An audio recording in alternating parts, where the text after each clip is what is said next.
today in Council, a memo has been presented by us in aviation, and the amount of the contract to be awarded, whose purpose is to replace our IVO bridges, is 12 billion 97 million 215 800.09 naira, which is for 12 months, and it will include 7.5% VAT. This contract is not only for supply, but it's also for installation and maintenance, including spare parts, and is awarded to a company called Gulf of Africa International Limited.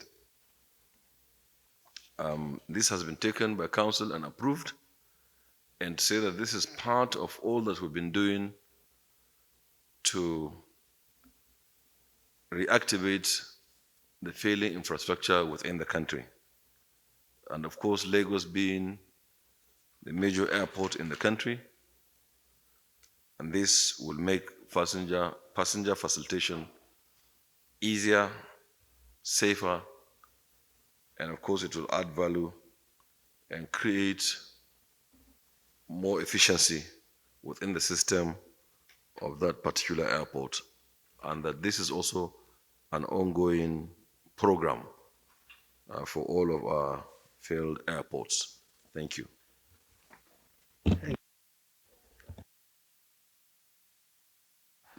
Good morning. Good morning. The Ministry of Interior, through me, presented the Advisory Committee on Nigerian Citizenship approval to the Council today. And it's the first set.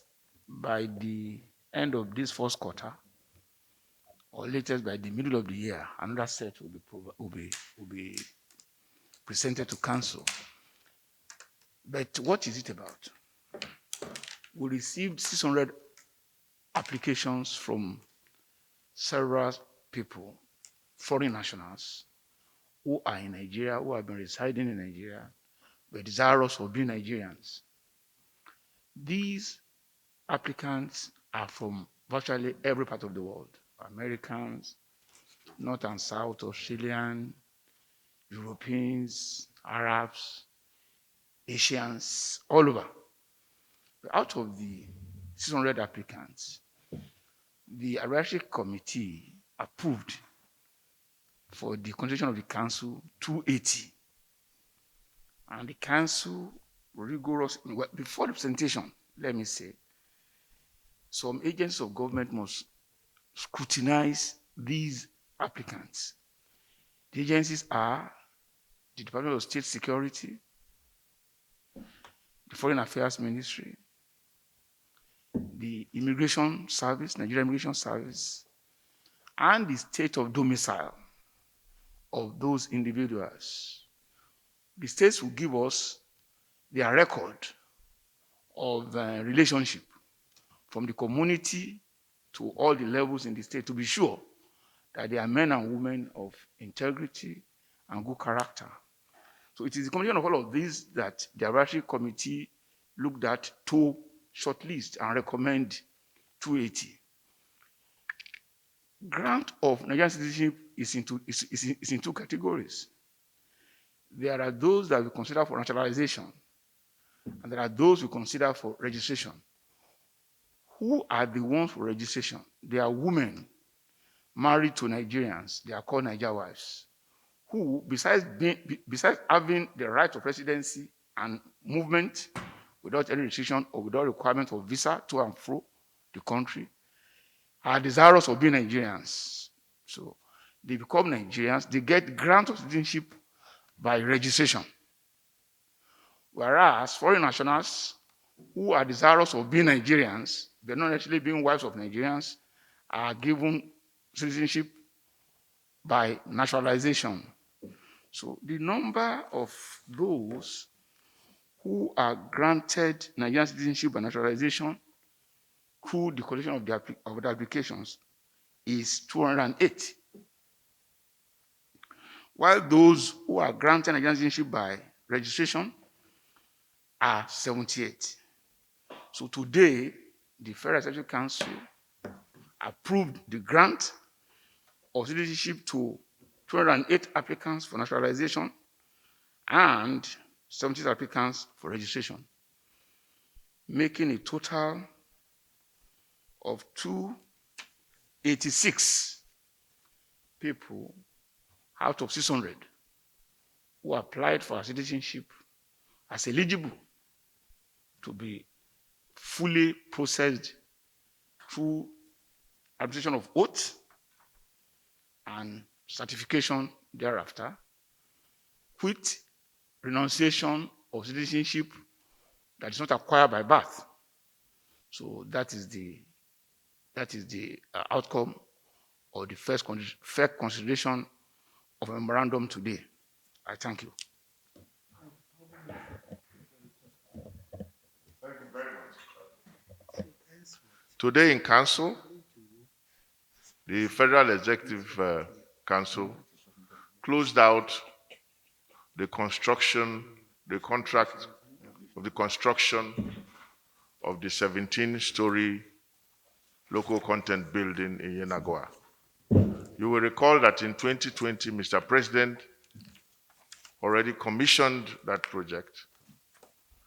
There were some ancillary works that had to be done to connect some of the buildings, and that was now presented to Council for the sum of 1.817 billion. And this now closes out this contract, and we have told the contractor this is the full and final payment for everything.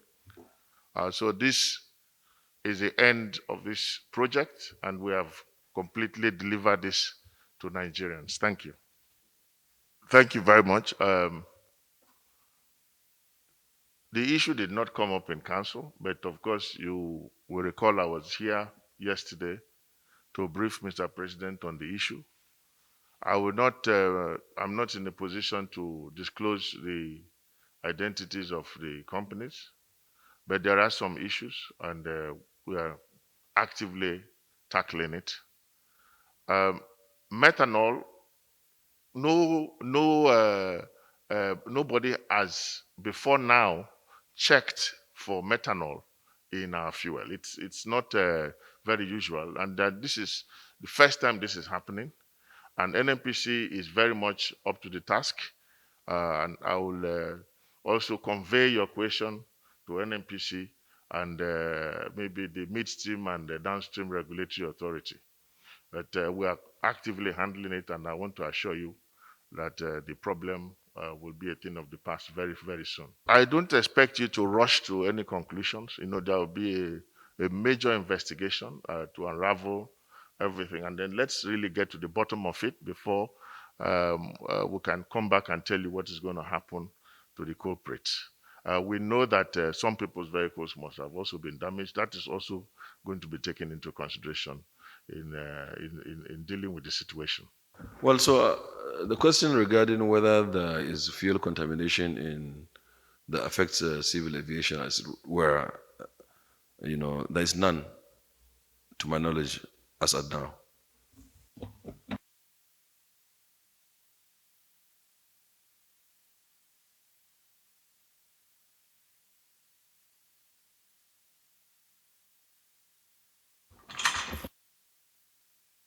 That would be the death of all of us. Oh, yes, if that happens.